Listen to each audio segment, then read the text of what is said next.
There is, of course, the potential for fatalities, and I initially thought that that's what I was going to find. Pilots recovering after their plane took off without them, knocked them to the ground, and kept going. How it got away from them and how they stopped it before anybody else got hurt. Thanks for joining us for News Source 16 at 5 o'clock. I'm Renee McCullough. And I'm Matt Templeman. The pilot and his friend are both okay tonight after the scary encounter. News Source 16's David Anderson is in Roseburg with tonight's top story to show us what happened. David?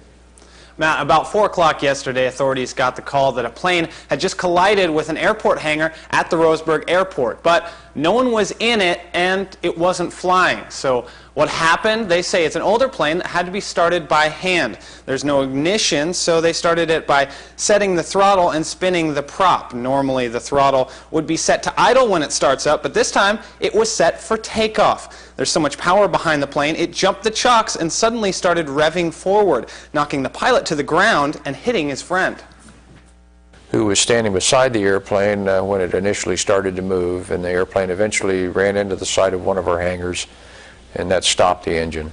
That's a very light aircraft, so the damage was, I would consider it minimal. He says the hangar will be fairly easy to repair. There's damage to the plane, but it's not totaled. The two men suffered some bumps and bruises, but are otherwise okay. Daniel says they're lucky no one was seriously hurt. Between the spinning prop and the unmanned plane, things could have been much worse. The FAA says the pilot didn't make an error while piloting the plane, so he won't lose his license. In Roseburg, David Anderson, News Source 16.